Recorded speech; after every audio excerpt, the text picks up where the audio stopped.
Assalamualaikum warahmatullahi wabarakatuh. Balik lagi dengan Pak Rijal untuk kegiatan pembelajaran IPA secara online. Pada hari ini kita memasuki bab keempat, bab kelima, bab yang baru mengenai keseimbangan lingkungan. Langsung saja kita mulai materi yang pertama.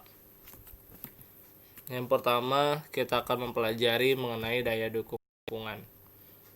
Apa itu daya dukung lingkungan? Yaitu kemampuan alam atau lingkungan untuk dapat mendukung kelangsungan hidup makhluk hidup yang ada di dalamnya. Berikutnya, tindakan apa yang bisa kita lakukan untuk meningkatkan daya dukung lingkungan yang dapat dilakukan oleh manusia. Yang pertama, manusia bisa tidak berburu secara liar. Ya, jadi berburu hewan-hewan yang dilindungi, berburu secara eksploitasi itu tidak dilakukan, akan membantu kita meningkatkan daya dukung lingkungan kepada makhluk hidupnya.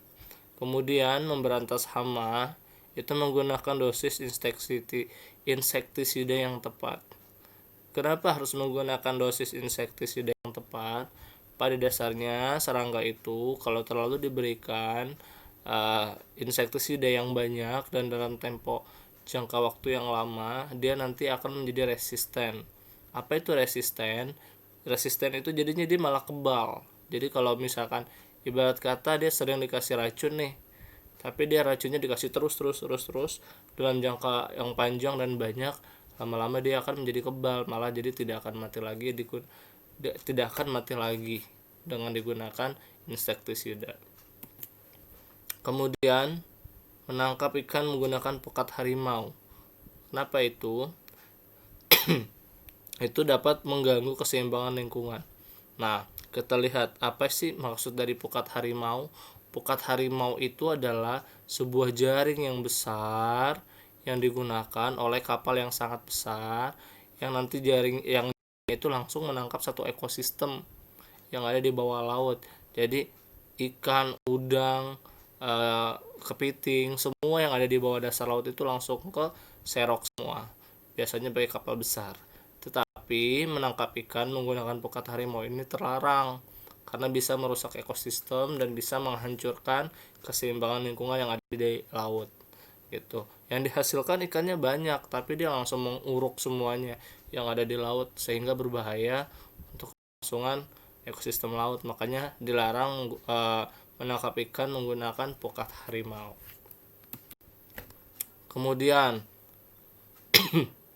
pengelolaan limbah pabrik. Kenapa itu penting? Dia penting karena dia digunakan untuk pengelolaan itu digunakan untuk menjaga keseimbangan lingkungan sungai yang ada di daerah pemukiman gitu. Nah, pengelolaan limbah pabrik sebelum dia dibuang itu dia mengalami beberapa tahapan.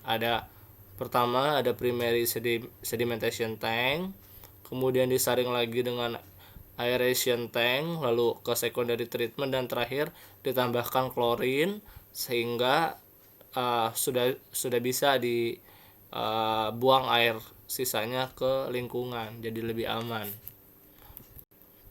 Nah, berikutnya kenapa bisa terjadi efek rumah kaca? Efek rumah kaca bisa terjadi disebabkan oleh kenaikan suhu lingkungan yang berlebihan. Apa itu efek rumah kaca? Jadi gini, ada radiasi dari matahari yang datang ke bumi. Nah, kita lihat efek gas rumah kaca. Sebagian radiasi inframerah dipancarkan ke bumi melalui atmosfer. Namun sebagian besar diserap dan dipantulkan kembali ke segala arah oleh gas-gas rumah kaca. Akibatnya suhu permukaan bumi semakin panas dan atmosfer semakin rendah. Nah, jadi efek rumah kaca itu ketika ada sinar radiasi matahari yang dikirim ke bumi, ketika dipantulkan dia tertahan oleh gas-gas rumah kaca, sehingga setelah ditahan di langit balik lagi ke bumi, memantul-mantul ke bumi, sehingga mengakibatkan pemanasan pada suhu bumi. Kemudian apa itu perburuan liar? Yaitu kegiatan melanggar hukum dengan memindahkan atau membunuh spesies-spesies yang terancam punah. gambarnya di sini kita mengambil contohnya adalah orangutan. Nah, apa itu fragmentasi habitat? Fragmentasi habitat yaitu penebangan secara liar hutan-hutan sehingga menyisakan kawasan hutan yang kecil, disebut dengan fragmentasi habitat. Contohnya misalkan nih pembukaan lahan, ini contohnya yang ada di Riau yang sering ya, hutan dibakar, lalu setelah dibakar tanahnya digunakan sebagai pembukaan lahan untuk pembuatan misalkan kelapa sawit dan lain-lain. Nah, cukup sekian materi untuk hari ini. Jangan lupa kamu catat sebagai bahan untuk mengerjakan soal. Bapak akhiri pertemuan kita hari ini. Assalamualaikum warahmatullahi wabarakatuh.